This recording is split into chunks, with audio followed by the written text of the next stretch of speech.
देखिए एक्सरसाइज जो है हमारी बुक की 2.6 और क्वेश्चन 5 का भी पार्ट 1 2023 एनुअल में आया था 7 जुलाई 2023 को। 8 मार्क्स का था। Solve the following non homogeneous system of linear equation using Gauss Jordan method. देखो इक्वेशन ये दी थी x minus y plus 4z equal to 4, 2x plus 2y minus 2 equal to z। तो देखो इसमें करते क्या है, ये गॉस जॉर्डन मेथड होता क्या है।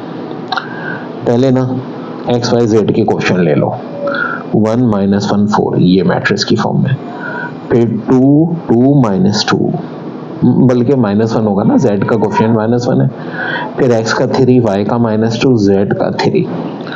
अच्छा x y z ये हमारे वेरिएबल है, मैट्रिक्स फॉर्म कहलाती है। और ये जो आंसर है देखो 4 2 -3 ये चीज भी हो जाएगी।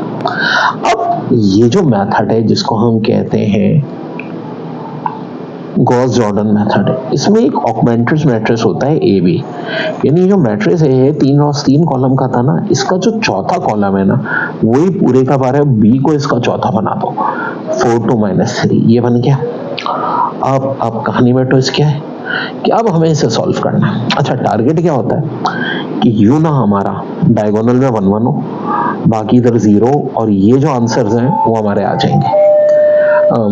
समझा देता हूँ, ये देखो जैसे कि ये ऐड में लाना है हमें, डायगोनल में 1 1, पहले वाले से x की वैल्यू, दूसरे वाले से y की और तीसरे से z की आएगी। तो आए करते हैं, यह हमने किया R2 माइनस 2R1। देखो ये जो सेकंड रो है ना, बाकी किसी को नहीं छेड़ेंगे पहले स्टेप में, इसमें से ना R1 इनका ट्वाइस माइनस कर देंगे। क्यों, देखो फायदा है, यहाँ 2 है यहाँ 1 है, जब ये 2 से मल्टीप्लाई होगा तो 2 माइनस 2 0 आ जाएगा। यही किया हमने, R1 के सारे मेंबर्स को पहले 2 से मल्टीप्लाई कर दिया, 1 2 * 2 माइनस 1 2 * 2 4 2 * 8 4 2 * 8 और इसमें से माइनस कर दिया, 2 माइनस 2 0, 2 में से जब माइनस माइनस है प्लस हो जाएगा, -1 में से 8 माइनस किया -9 और -6, R3 R1 को छेड़ा ही नहीं।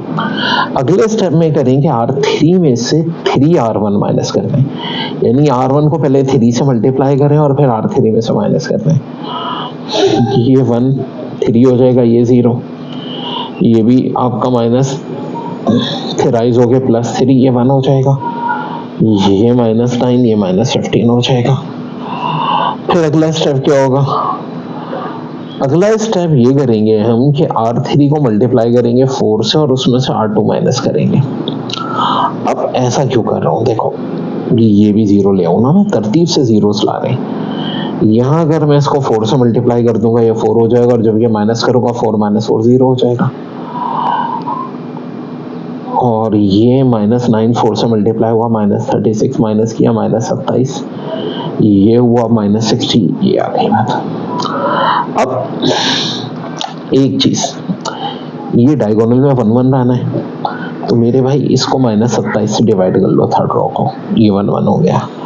अब क्या हमें हटाना है, ये तो 1 1 आ गया सबसे जरूरी है, और इधर नीचे 0 लोअर ट्रायंगल। अब हम चाहेंगे इन 3 जगहों पे भी 0 आ जाए, तो R2 को ना 4 से डिवाइड करें, तो R2 ये सेकंड रो है ना 4 से डिवाइड किया, ये आ गई फॉर्म। अब अगला स्टेप है R1 में ना R2 प्लस कर दो। अब देखो जब ये प्लस करेंगे ना तो ये 1 और -1, ये R2 को उठा के R1 में प्लस कर रहे हैं, ये भी 0 हो गया, -9/4 4 में किया, -7/4 -6/4, ये आ गई बात। अब काफी आसान हो चुकी है, अगर ये दोनों एलिमेंट भी 0 हो जाए तो मसला हल हो जाएगा। तो जो R2 है ना इसमें प्लस कर दो 9/4 R3। अब 9/4 R3 क्यों, देखो ये आ रहा है, अगर इसको 9/4 से मल्टीप्लाई करोगे तो ये तो 0 हो जाएगा, ठीक है, और इसी तरह ये भी कर दें पूरा, तो R2 + 9/4 R3,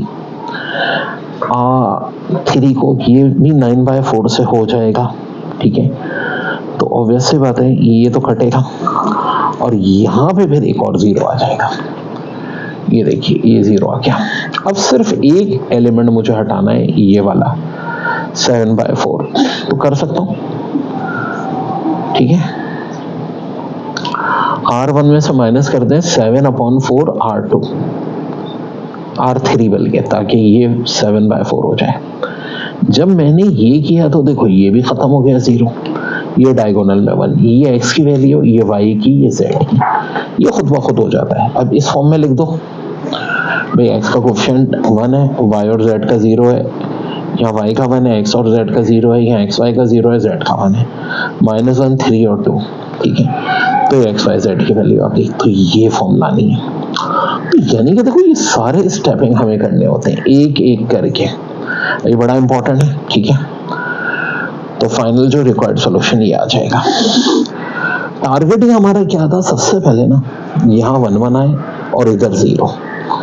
तुम देखो जो स्टेपिंग हुई हुई है इसमें वो इसी तरह हुई है। हम पहले ना हमने ये जो डायगोनल बनाना था ना, यहाँ 0 0 बनाए, हमेशा ही तरतीब रखो, फिर यहाँ 1 1, फिर ये अपर साइड पे भी एक एक करके तीनों 0 बना लिए, और फिर ये आंसर आ गया हमारा फाइनल।